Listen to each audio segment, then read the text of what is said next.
sans plus tarder, nous passons à la première vidéo, revue des cartes Military Summary. Alors, il y en a beaucoup qui m'ont dit Military Summary, c'est aussi en français. Alors, aujourd'hui, je voudrais juste vous montrer, avant de commencer, pour ceux qui regardent le live, parce que c'est pas tout le monde qui regarde le live, pourquoi je ne fais pas Military Summary en français, ou en tout cas pourquoi je ne fais pas la revue de la carte de l'Ukraine avec Military Summary en français. Je ne fais pas Military Summary en français parce qu'il y a un décalage au niveau des publications. Aujourd'hui, nous avons la chance, nous avons une publication ici qui montre la prise de Soumy. Mais je ne sais pas, ça date de quel jour. Est-ce que c'est la vidéo d'hier ou c'est la vidéo d'aujourd'hui? Et ici, je vois de la régularité dans Military Summary. Peut-être qu'il a réussi à mettre un process en place qui lui permet de publier régulièrement. En tout cas, ça semble être à jour et on va voir. Mais bon, on va quand même d'abord comparer avec où ça en est sur la chaîne anglaise pour voir s'il y a un décalage ou pas. Bon, déjà, je vais m'abonner.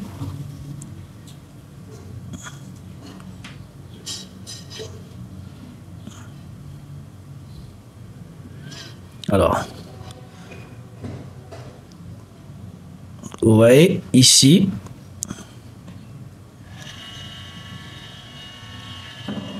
on a la publication qui va sortir tout à l'heure à 10h30, qui est en attente. Nous avons ici Shevchenko est tombé et nous avons ici la guerre pour 10 ans. Et on a ici le sujet de l'OTAN. Tandis que si on part sur la chaîne en français, on a ici, voilà, Shevchenko est tombé. Donc, on va faire si Shevchenko est tombé. Non, ça c'est c'est toujours ici. Voilà. Military Summary en français. On va faire Shevchenko est tombé. C'est parti. Je vous salue mes amis, vous êtes sur la chaîne Rapport Militaire et aujourd'hui nous allons discuter avec vous de la situation en Ukraine au 26 juin 2025. Aujourd'hui un grand nombre d'événements ont eu lieu, alors commençons. Et au cours de cette vidéo nous allons également discuter brièvement des résultats du sommet de l'OTAN qui s'est tenu hier et s'est terminé. Et nous allons également parcourir avec vous la ligne de contact dans la zone de l'opération militaire spéciale. Au cours des dernières 24 heures, les unités russes sont parvenues à améliorer de manière significative leur position sur certains secteurs. Alors procédons dans l'ordre. Commençons avec vous par les résultats du sommet de l'OTAN. Et déjà aujourd'hui apparaissent les premières évaluations des différents médias. Et par exemple, disons, le journal allemand Bild rapporte qu'il s'agissait du pire sommet de l'OTAN pour Zelensky et pour l'Ukraine, car à l'issue de ce sommet, il n'y a eu ni déclaration retentissante, ni de points significatifs et spécifiques dans la déclaration finale du sommet de l'OTAN où la Fédération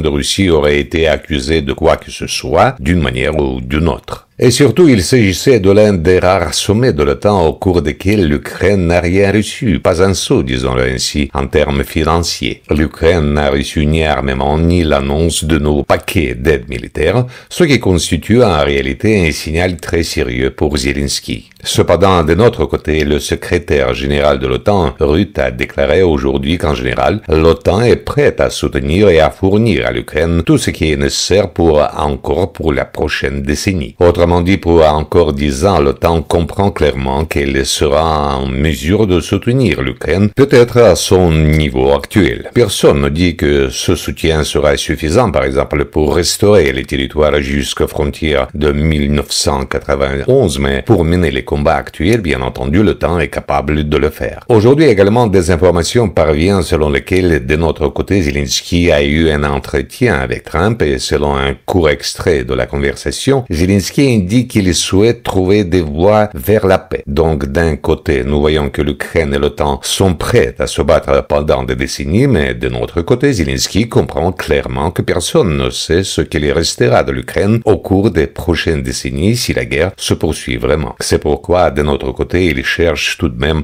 des possibilités de mettre fin à ce conflit.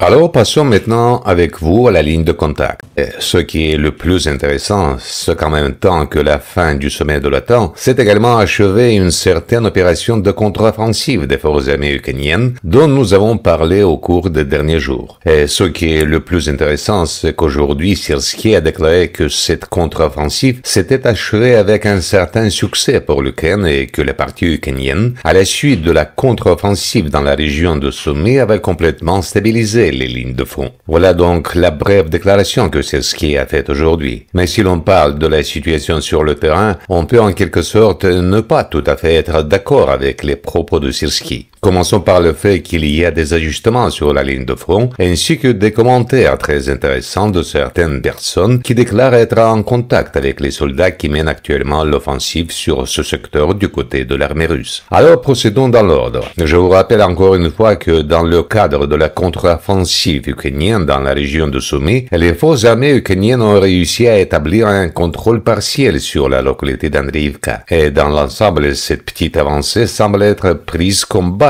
par Syrskyi pour déclarer que la situation est totalement stabilisée. Aujourd'hui, les premières images de contrôle objectif apparaissent, montrant comment la partie russe établit un contrôle total par le feu sur les principales routes d'approvisionnement, ainsi que sur les bandes boisées allant de la deuxième ligne de défense vers la première ligne de défense où se trouvent déjà les unités russes. Nous voyons ensemble à quel point la zone est étroitement contrôlée et nous voyons que la majorité de ces puissantes frappes visent la zone au sud d'Andreïvka, c'est-à-dire dans la région des localités de Pissarivka ainsi que Malaya Korchakovka. On peut donc conclure qu'à l'heure actuelle, même si des unités des forces armées ukrainiennes sont présentes sur le territoire d'Andreïvka, la partie russe fait tout ce qu'elle peut pour couper ces unités de leur approvisionnement. Et même si nous regardons globalement la carte, on peut supposer que l'armée ukrainienne n'a en réalité qu'une seule bande boisée à utiliser pour transférer ne serait-ce qu'un minimum de renforts vers Andreïvka dans le but de procéder à la soi-disant stabilisation selon Syrskyi. Mais si nous regardons la carte, nous verrons que c'est précisément sur ces itinéraires que sont actuellement menées les frappes principales de l'armée russe. Un peu plus à l'est se poursuit l'opération de l'armée russe visant à contourner par le flanc la localité de Vorachino. En fait, la localité de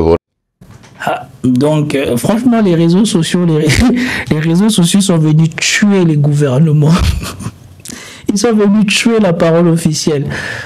Vous voyez, Syrskyi, il fait ses déclarations comme d'habitude, mais quand on voit les vidéos, quand on voit ce qui se passe, quand on voit la maîtrise des bombardements, nous voyons bien que si les Ukrainiens, c'est un succès ce qu'ils ont fait, on se demande bien comment est-ce qu'ils vont faire, un, pour continuer ce succès, ou deux, pour maintenir ce succès. Parce que vous voyez bien que ici, ils ne cachent rien, ils montrent les avancées, les bombardements des deux camps. Ici, on vous montre principalement les bombardements des Russes sur les Ukrainiens. Donc, à quel moment c'est un succès? Parce que normalement, quand c'est un succès, c'est la partie qui contrôle la zone avec ses drones qui a l'avantage. C'est pas ce qu'on voit ici. Vorachino et la localité de Yunakievka sont deux localités de la première ligne de défense encore sous le contrôle des forces armées ukrainiennes. Concernant Vorachino, nous voyons ensemble comment, depuis Alexievka, les unités russes contournent progressivement Vorachino par le sud et le sud-ouest afin de frapper les positions des FAU sur le territoire de cette localité par l'arrière. Cela, bien entendu, va probablement dans un avenir proche contraindre les unités ukrainiennes à commencer à se replier vers le massif forestier situé au sud. Autrement dit, ici, malgré les déclarations de Syrskyi, l'offensive de l'armée russe va vraisemblablement se poursuivre et nous attendons prochainement un nouvel ajustement. Et bien sûr, en ce qui concerne la localité de Yunakievka, aujourd'hui, certains experts pro-russes nous assurent que dans l'ensemble, la capacité des FAU à offrir une résistance organisée sur le territoire du village a été définitivement brisée. Et actuellement, selon certains experts et certaines sources affirmant disposer de contacts sur le terrain, l'armée russe est en train d'achever le nettoyage de la partie sud de Yunakievka.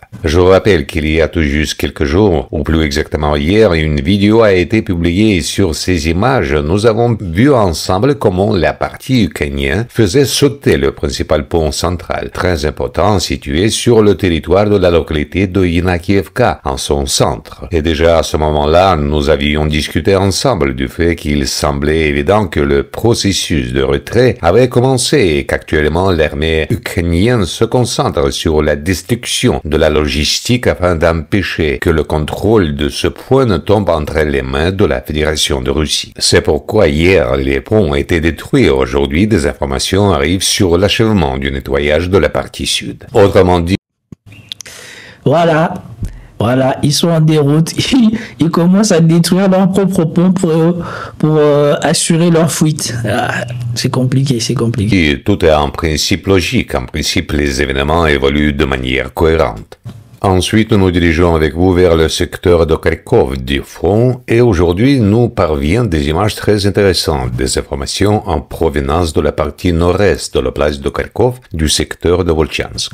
Aujourd'hui, nous faisons une petite mise au point sur ce secteur. Des images très intéressantes ont été publiées au cours des 2 derniers jours. Dès hier, certains canaux russes des chaînes Telegram ont publié cette vidéo. Et ici, nous pouvons observer avec vous comment les drones russes mènent une reconnaissance et surveille les soldats ukrainiens qui tentent de s'enterrer sous un pont ferroviaire passant au-dessus de la rivière Volchia en direction de l'ouest de Voltchansk. Là, nous voyons clairement comment les soldats ukrainiens essaient tant bien que mal de creuser quelque chose, de trancher des points d'appui. Nous voyons que c'est précisément aujourd'hui, ces jours-ci, en juin de l'année 2025, que la partie ukrainienne tente pour la première fois depuis le début des combats pour Voltchansk, pour une certaine raison, de renforcer ses positions le long de la rivière Volchia, précisément dans la zone de ce pont ferroviaire. Bien sûr, ces événements soulèvent plus de questions que de réponses. Pourquoi maintenant? Etc. et ainsi de suite. Et dans l'ensemble, la vidéo d'aujourd'hui met les points sur les i concernant ces situations. Apparemment, la partie ukrainienne a reçu des informations sur une opération en préparation de l'armée russe visant à franchir la rivière Volchia et à atteindre la périphérie ouest de la localité de Voltchansk, vraisemblablement dans le but de prendre le contrôle de cette usine située directement dans la partie ouest. C'est pourquoi, semble-t-il, ils ont essayé d'envoyer une certaine unité de la défense territoriale pour qu'elle creuse des tranchées le long de la rivière afin que par la suite, certaines forces puissent peut-être empêcher les unités russes de passer. Cependant, aujourd'hui, les sources ukrainiennes publient cette vidéo et un montage de séquences provenant de toute la ligne de contact, issues de différentes localités, montrant comment se déroulent les combats. Et il convient de prêter attention à l'un de ces épisodes. Ici, nous pouvons observer avec vous comment des soldats russes traversent cette zone et approchent de la voie ferrée et sont en quelque sorte repérés par les opérateurs ukrainiens de drones FPV et des frappes sont alors menées contre les soldats russes. Ces quelques secondes se rapportent donc précisément à ce point. Des unités russes composées de plusieurs commandos ont franchi la rivière Volchia, ont débarqué dans la zone de la voie ferrée et ont tenté de contourner par les flancs les positions ukrainiennes long du pont ferroviaire. Bien entendu, plusieurs questions se posent immédiatement. Qu'était-ce que cela? Une tentative d'empêcher l'établissement de positions ukrainiennes le long de la rivière afin que cette zone reste une sorte de zone grise? Ou bien s'agit-il d'une tentative de franchir la rivière Volchia pour ensuite avancer vers le sud en direction de l'ouest de Voltchansk?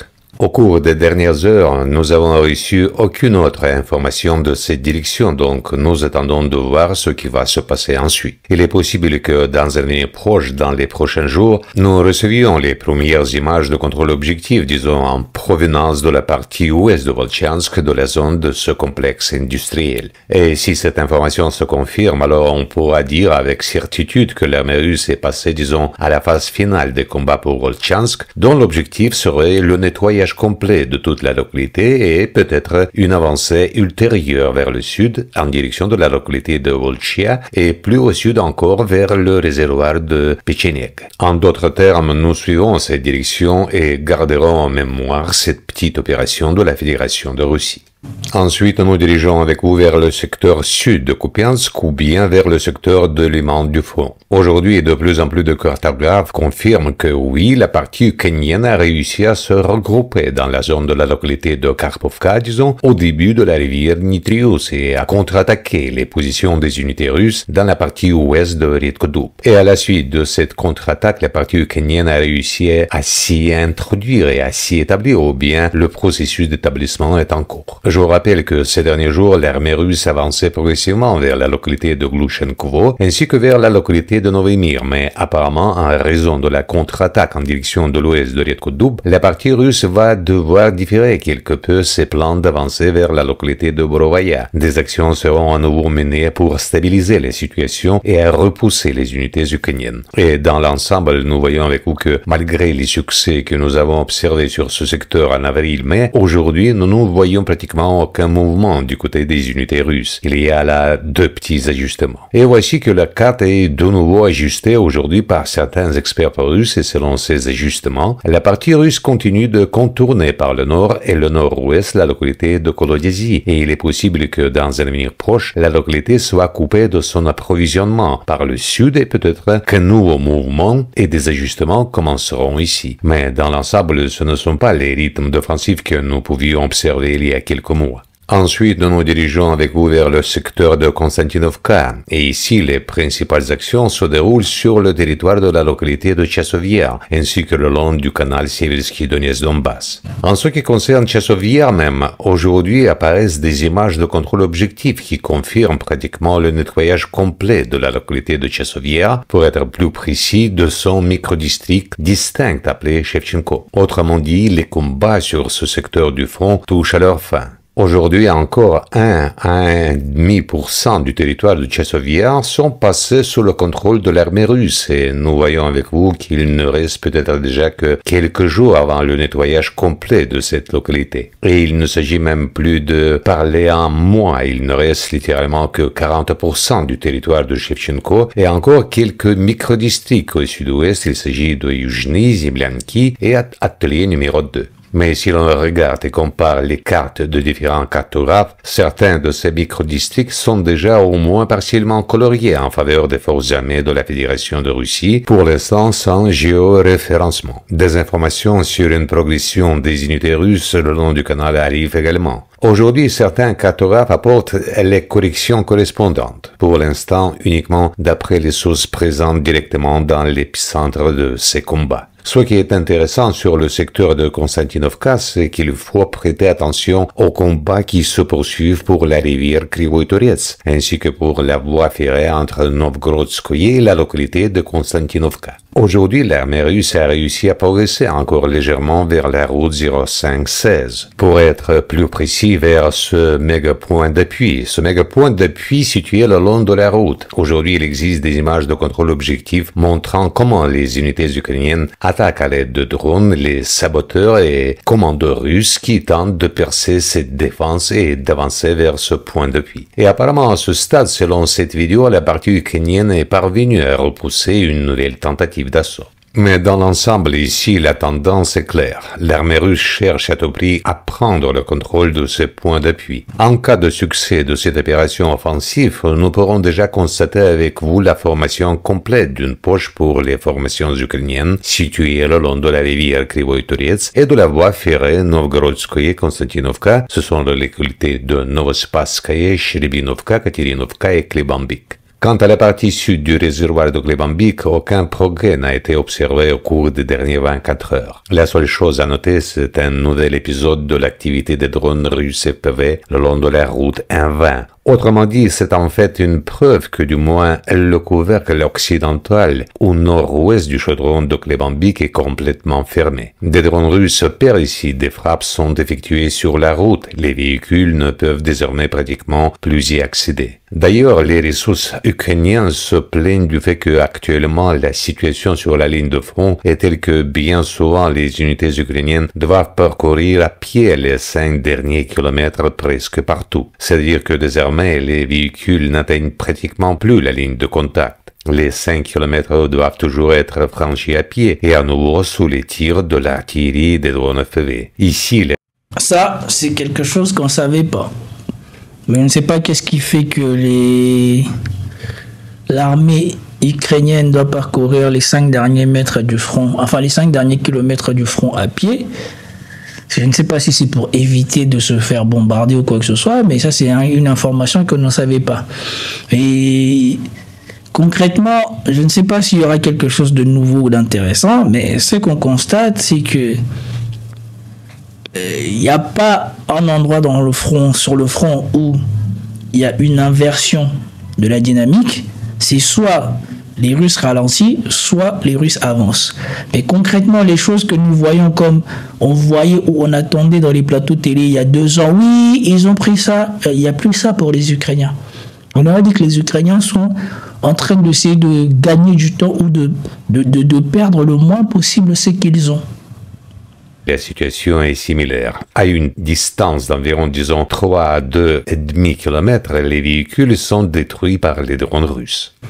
Nous avançons ensuite avec vous en direction de la route N32. Ici, les principales actions de combat se déroulent autour de la localité de Novoe-Ekonomichnoye. Cela fait plusieurs jours d'affilée qu'on y observe une utilisation active de drones de type Géranium le long de la ligne de contact. Il semble qu'il s'agisse d'un axe que l'on a simplement décidé de tester. Je vous rappelle que selon certains experts, y compris occidentaux, dès septembre, la Fédération de Russie sera en mesure de produire jusqu'à 700 drones de type Géranium par jour. Actuellement, le nombre moyen de drones utilisés par les frappes varie de 80 à 350. C'est-à-dire que nous pouvons envisager avec vous que dans quelques mois, la partie russe en produira 2 fois plus que lors du pic d'utilisation pendant cette période. Et si l'on parle de ces 350, ils sont principalement utilisés pour des frappes en profondeur sur le territoire ukrainien ou pour détourner l'attention de la DCA ukrainienne. Et nous voyons déjà que ces drones sont employés testés le long de la ligne de contact. Voici un des cas s'est produit sur le territoire de Novoe-Ekonomichnoye. Lors de l'activité de reconnaissance, il a été possible d'identifier des positions, des points de déploiement temporaire des forces armées ukrainiennes sur le territoire peut-être d'une ancienne école ou d'un grand bâtiment quelconque. Et cette structure commence à être bombardée de tous côtés à l'aide de ces drones Géranium. Et dans l'ensemble, si l'on parle de ce secteur, les frappes russes et l'aviation y opèrent très activement. Un contrôle total est établi sur toutes les routes d'approvisionnement.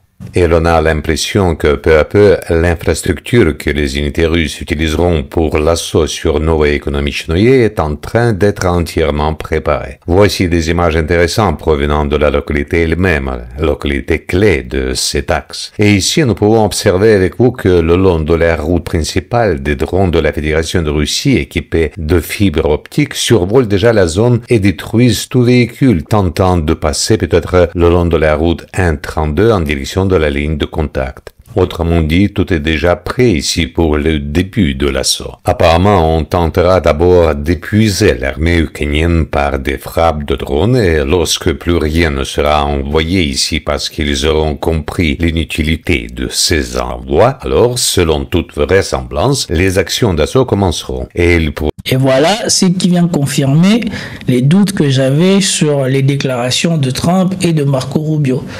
Comme dit ici Military Summary, vous voyez bien qu'il y a un travail énorme fait par les drones russes pour préparer les terrains, pour saturer ou fatiguer les renforts ukrainiens qui viennent dans cette zone. Et à chaque fois, avant de prendre une zone, c'est la méthode que les Russes ont développée. Forcer les Ukrainiens à envoyer des renforts, taper à chaque fois les renforts avec l'artillerie ou les drones. Et quand les Ukrainiens, à force de perdre des gens ou à force de perdre des véhicules ou à force de perdre du matériel, arrêteront et qui s'assureront que les gens n'approchent pas, c'est là que les soldats vont avancer. Vous allez commencer très prochainement. Nous nous déplaçons ensuite avec vous vers le secteur de Dnipropetrovsk, le secteur sud-Donetsk. Ici, l'armée russe progresse progressivement en direction de la localité de Zorka. Et aujourd'hui, nous commençons déjà à recevoir les premières images de contrôle objectif montrant comment les unités russes de télépilote FPV, après avoir nettoyé Yalta et Zaporozhye, se déplacent progressivement plus à l'ouest. Et désormais, de nombreux drones survolent cette Zorka, contrôlant le terrain, repérant les positions des forces armées ukrainiennes. Mais il y a une probabilité extrêmement élevée que déjà dans les 2-3 jours à venir, cette localité passe également sous le contrôle de l'armée russe. Ici, il est globalement très difficile d'organiser une défense, d'autant plus que chaque kilomètre carré est totalement visible et à portée de tir. Mais les nouvelles... Voilà, c'est ce que je vous avais dit. Une fois que les zones défensives des Ukrainiens qu'ils avaient préparées depuis 2014 vont tomber, ils n'ont plus de quoi se défendre comme avant. C'est pour ça qu'on vous dit, là, on est au-dessus du Donbass. On est dans le Dnipro, je crois, c'est qui est après le Donbass. Et vous voyez bien, on vous dit qu'ici, ça devient compliqué pour les Ukrainiens, pas moyen de construire des lignes de défense, et tout le secteur est visible. Pourquoi? Parce qu'on disait que au-delà des 4 oblasts que les Russes veulent conquérir, quand on passe au-dessus de ça, c'est du plat, c'est du visible. Il n'y a pas de relief favorable aux Ukrainiens. Et comme les Russes sont tout proches de ces différentes frontières, je pense qu'ils ne vont pas lâcher l'affaire. Ils vont prendre les 4 frontières et ils vont mettre un pied sur toutes les prochaines régions qui suivent pour forcer les Ukrainiens à signer. Parce que là, s'ils finissent la conquête des 4 oblasts, eh ben, la conquête des parties ukrainiennes qui viennent, c'est du gâteau.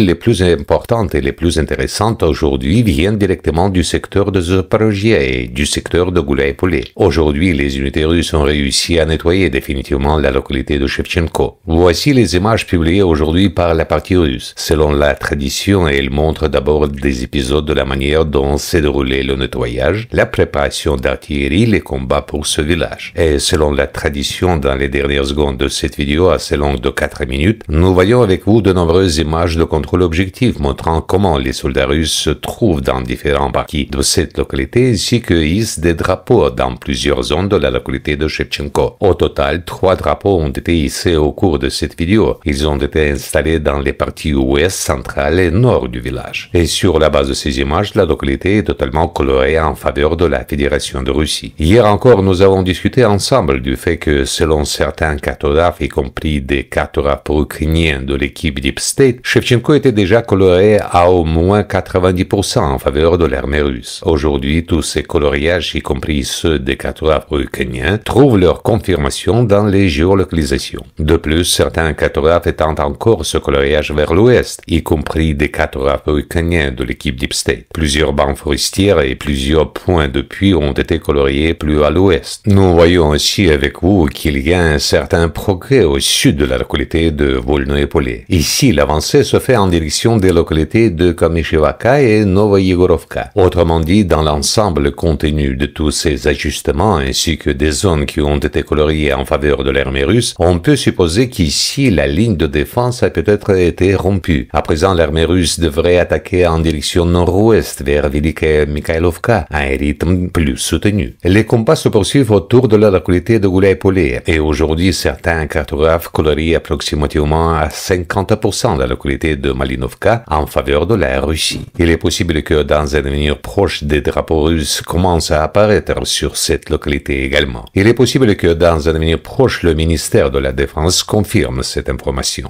Un autre axe intéressant qu'il convient de surveiller, c'est l'axe de Zaporizhzhia. Je vous rappelle que littéralement hier, nous avons discuté ensemble du fait que sur le territoire de Zaporizhzhia, Kaminskoye et Stepnogorsk, une très forte activité de l'aviation russe avait été observée. Pratiquement chaque kilomètre carré, chaque centimètre carré de cette localité a été soumis à des bombardements massifs et à des frappes avec de l'artillerie lourde, de l'artillerie classique, des systèmes de lance-roquettes multiples et de l'aviation. Déjà à l'époque, en nous basant sur le nombre de géolocalisations et sur la manière dont ces géolocalisations étaient dispersées dans l'ensemble sur ce secteur, nous étions parvenus à la conclusion et avions formulé l'hypothèse que l'armée russe préparait selon toute vraisemblance un nouvel assaut, une nouvelle offensive sur ce tronçon. La seule chose qu'il était difficile de comprendre, c'était l'ampleur de l'opération et quels en étaient les objectifs, avancer au maximum vers le nord ou simplement améliorer les positions sur la ligne de front. Et voilà qu'aujourd'hui, le 26 juin, cette information est devenue plus ou moins claire. Aujourd'hui, certains cartographes, y compris pro-ukrainiens, réalisent ces colorations correspondantes. Et d'après leurs propos, l'armée russe serait parvenue à s'approcher au plus près de la rivière Yanchekrak, c'est-à-dire de ce petit cours d'eau qui vient du côté de Kaminskoye et se dirige ensuite vers le sud-est en direction de Lobkovo. Et c'est sur ce tronçon que les unités russes sont parvenues à améliorer considérablement leur position. Autrement dit, selon toute vraisemblance, l'objectif numéro 1 est dans l'ensemble d'atteindre cette rivière. Il est difficile de dire si à ce stade l'armée russe prévoit de la franchir, peut-être pas. Il est possible que l'objectif pour l'instant soit simplement de nettoyer la tête de pont au sud de la rivière, après quoi peut-être peut-être dans quelques semaines, après un nouveau regroupement, nous verrons de nouveau de nouvelles frappes aériennes, après quoi l'armée russe tentera déjà de prendre d'assaut la partie nord de Kamensk. C'était très lent. Après, c'est un exercice que je me suis efforcé de faire tous les week-ends, de faire le point sur le front. Donc, on a fini, je suis content. Il n'y aurait pas grand-chose à dire, hein, à part le fait que nous voyons ici se matérialiser toutes les choses que nous avons vues depuis longtemps. L'Ukraine n'est plus qu'en mesure ou n'est plus qu'en position de résister. Ce qui est de faire une offensive, de reprendre du terrain ou quoi que ce soit, je pense que comme les Américains ont dit, revenir aux frontières ou récupérer les territoires pris par la Russie, ça devient une illusion maintenant. Et maintenant que nous avons parlé de ça, on a fini ça, je suis content, on va pouvoir passer à autre chose. Peace.